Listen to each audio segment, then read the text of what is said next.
Sistem limfatik atau getah bening secara sederhana dapat dijelaskan sebagai sistem sirkulasi seperti sistem peredaran darah, di mana fungsi dari sistem limfatik ini adalah untuk mengatur keseimbangan cairan dalam tubuh, dan juga sebagai saluran pembuangan atau seperti selokan yang fungsinya adalah membuang produk sisa dari sel tubuh dan membuang racun-racun dalam tubuh kita. Sistem limfatik merupakan bagian dari sistem imun tubuh, di mana sistem limfatik menghasilkan dan melepaskan limfosit, yaitu sel darah putih untuk menghancurkan zat asing seperti bakteri, parasit, mikroorganisme atau jamur yang masuk ke dalam tubuh kita. Seperti sistem peredaran darah yang memiliki pembuluh darah, sistem limfatik memiliki pembuluh limfatik. Pembuluh limfatik ini membawa cairan getah bening atau limfa. Pembuluh limfatik tersebar di seluruh tubuh kita. Pada saat Anda sedang panas dalam atau sedang flu, Anda kemungkinan besar pernah merasakan benjolan di leher Anda. Benjolan tersebut adalah yang dinamakan kelenjar getah bening atau nodus limfa, di mana jika terjadi infeksi di sekitar nodus limfa tersebut, maka nodus limfa akan meradang dan dapat terasa nyeri jika ditekan. Ini menandakan sistem imun kita sedang bekerja melawan infeksi tersebut. Nodus limfa ini tersebar di seluruh tubuh dan jumlahnya ada ratusan. Nodus limfa merupakan salah satu dari organ sistem limfatik. Organ limfatik lainnya adalah tonsil atau amandel, kemudian kelenjar timus, limpa, dan sumsum tulang belakang. Jika sistem limfatik tidak lancar sirkulasinya, racun dan berbagai parasit serta limbah buangan akan menumpuk di dalam tubuh Anda dan akan dapat mengakibatkan berbagai macam penyakit. Andreas Moritz, seorang penulis buku-buku tentang kesehatan, pernah mengatakan hampir tidak pernah ada penyakit yang tidak disebabkan oleh terganggunya sistem limfatik. Berbeda dengan sistem sirkulasi darah yang memiliki jantung yang membantu pergerakannya. Pergerakan cairan limfatik hanya terjadi oleh karena adanya kontraksi otot rangka. Maka dari itu ada istilah skeletal muscle pump atau pompa otot rangka. Ini artinya cairan limfatik bergerak oleh kontraksi otot-otot rangka di dalam tubuh kita. Jadi jika Anda hanya duduk seharian atau tidak banyak bergerak, maka cairan limfatik Anda juga tidak akan bersirkulasi dengan baik dan pergerakannya akan sangat lambat. Ini tentunya akan menimbulkan berbagai macam penyakit dan ketidaknyamanan di tubuh kita.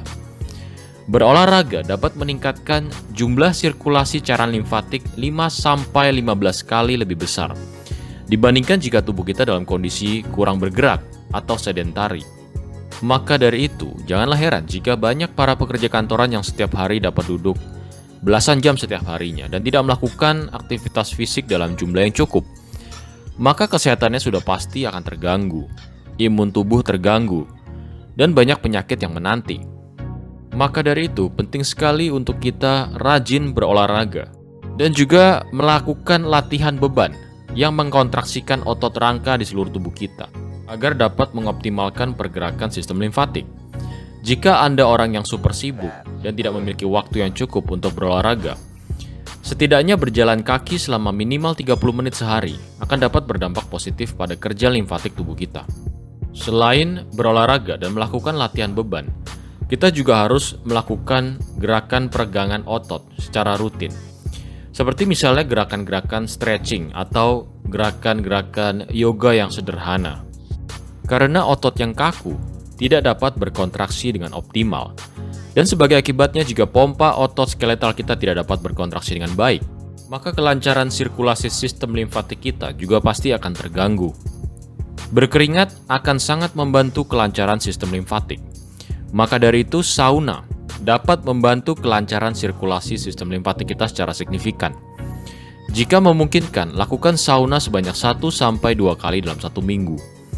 Kemudian penting sekali bagi Anda untuk berjemur matahari setiap hari. Vitamin D sangatlah penting bagi kinerja imun tubuh kita. Tidak perlu terlalu lama, cukup kurang lebih 10 menit setiap harinya. Selain itu, pergerakan cairan limfatik juga dipengaruhi oleh pernafasan. Inspirasi dan ekspirasi akan mempengaruhi juga pergerakan sirkulasi sistem limfatik di tubuh kita. Inilah pentingnya kita selalu melakukan pernafasan dalam atau deep breathing untuk mengoptimalkan pergerakan cairan limfatik di tubuh kita. Saya sudah pernah membuat video tentang apa itu pernafasan dalam atau deep breathing. Linknya terdapat di kolom deskripsi. Kemudian, pemijatan juga dapat membantu pergerakan sirkulasi sistem limfatik. Jadi selain dapat memberikan efek yang menenangkan dan relaksasi bagi tubuh kita, proses pemijatan tubuh juga dapat membantu tubuh kita dalam proses detoksifikasi racun dan juga untuk mengoptimalkan sistem imun tubuh kita. Kemudian hal selanjutnya yang perlu Anda perhatikan agar sistem limfatik kita dapat bekerja secara optimal adalah Anda harus belajar untuk dapat menenangkan dan melepaskan pikiran Anda dari stres dengan cara-cara seperti meditasi dan latihan mengolah nafas.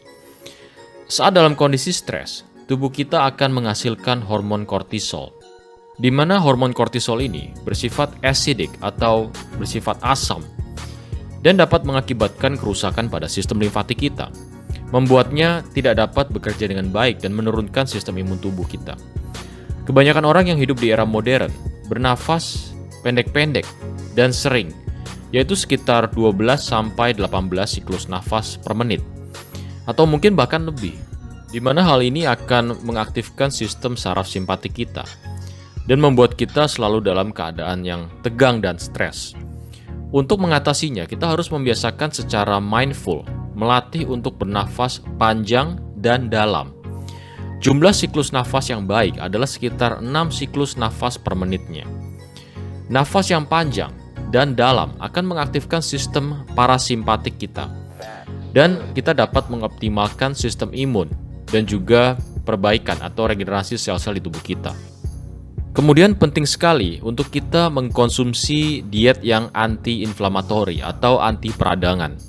Ini artinya kita menghindari gula, kemudian konsumsi karbohidrat yang berlebihan, konsumsi minyak sayur atau polyunsaturated fatty acid, dan makanan yang diproses. Sangatlah penting untuk Anda mengurangi jumlah karbohidrat dan gula yang masuk ke dalam tubuh, termasuk dari sumber buah-buahan.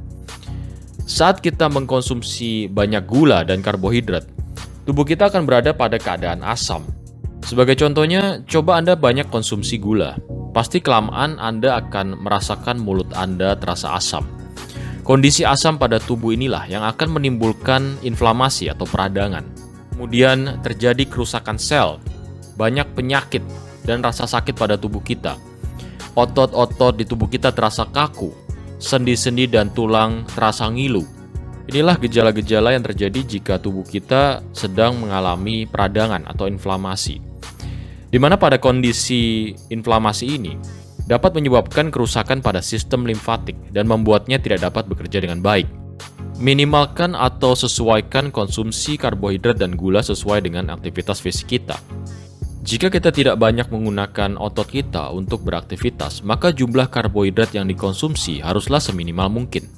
Anda mau perbanyak konsumsi makanan yang berprotein tinggi, terutama protein hewani seperti ayam, ikan, atau daging sapi yang lean atau yang tidak berlemak. Kemudian konsumsi lemak-lemak baik seperti dari kelapa, minyak kelapa, atau bisa juga dari virgin coconut oil, kemudian dari butter, kemudian virgin olive oil, dari kacang-kacangan, dari dark chocolate, kemudian dari full fat yogurt, dari kuning telur, dan juga dari lemak hewani yang organik. Kemudian penting sekali untuk Anda ketahui bahwa kebutuhan mineral yang tercukupi seperti sodium, potasium, magnesium, fosfor, zinc, dan lain sebagainya sangat krusial untuk menjaga kinerja sistem limfatik dan sistem imun Anda. Miskonsepsi yang sering kita temui adalah garam itu kita anggap buruk bagi kesehatan. Garam dapat menyebabkan darah tinggi dan lain sebagainya. Ini adalah salah besar. Anda dapat tonton video saya tentang garam, linknya di kolom deskripsi. Untuk memenuhi kebutuhan mineral, salah satunya kita harus mengkonsumsi garam dalam jumlah yang cukup. Jadi jangan takut untuk mengkonsumsi garam.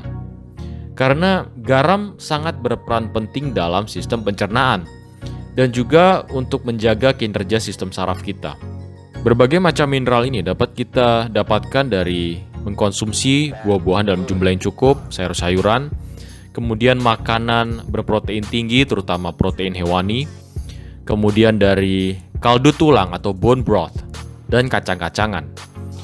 Sangat penting sekali untuk Anda selalu mengkonsumsi makanan yang bervariasi. Perlu Anda ketahui juga bahwa garam sangatlah penting dalam proses pembentukan asam lambung, yang sangat berperan penting dalam proses pencernaan makanan kita. Jangan takut mengkonsumsi garam, tetapi juga jangan lupa untuk minum air dalam jumlah yang cukup, sekitar 2-3 liter per hari tergantung dari aktivitas fisik kita. Indikasi yang baik adalah saat urin kita berwarna kuning muda atau berwarna bening. Ini artinya kita sudah meminum air dalam jumlah yang cukup. Tetapi jika urin Anda berwarna kuning tua, ini artinya Anda harus lebih banyak minum air. Kemudian penting untuk kita mengkonsumsi rempah-rempah yang menurunkan kadar inflamasi dalam tubuh kita, seperti misalnya jahe, kayu manis, kunyit, daun salam, temulawak, dan serai. Dengan mengurangi inflamasi dalam tubuh kita, maka kinerja sistem limfatik akan menjadi optimal. Konsumsi makanan yang membantu kesehatan pencernaan seperti makanan atau minuman probiotik, kemudian prebiotik, dan apple cider vinegar. Perlu Anda ketahui, 70% sistem imun Anda dibentuk di sistem pencernaan. Jadi sangatlah penting untuk Anda menjaga kesehatan sistem pencernaan untuk dapat menjaga sistem limfatik dan juga sistem imun di tubuh kita. Kemudian konsumsilah vitamin C dalam jumlah yang cukup, karena vitamin C sangatlah penting dalam pembentukan kolagen, di mana kolagen sangatlah berperan penting untuk menjaga kesehatan sistem limfatik kita. Tidur yang cukup setiap harinya, sekitar 7-8 jam. Sangat penting untuk Anda prioritaskan kualitas tidur Anda, karena proses perbaikan dan regenerasi sel-sel tubuh kita terjadi pada saat kita tidur. Sebisa mungkin kondisikan kamar tidur Anda agar dalam kondisi gelap. Kemudian perhatikan kebersihan kamar tidur Anda. Pastikan kamar Anda dalam kondisi yang sejuk dan juga tidak ada polusi suara atau dalam keadaan yang sepi. Gunakan kasur yang agak sedikit keras, jangan terlalu empuk karena tidak baik untuk tulang belakang Anda. Faktor-faktor ini akan sangat mempengaruhi kualitas tidur Anda. Dan jika Anda memiliki kualitas tidur yang baik, maka sistem limfatik dan juga sistem imun Anda akan bekerja dengan lebih baik. Dari video ini kita sudah mengetahui sedikit banyak tentang apa itu sistem limfatik dan fungsinya bagi kesehatan tubuh kita. Kemudian kita juga sudah mengetahui bagaimana cara untuk menjaga agar kinerja sistem limfatik selalu optimal, sehingga membuat kita terhindar dari berbagai macam penyakit. Terima kasih sudah menonton video ini, semoga bermanfaat dan sampai jumpa di video selanjutnya.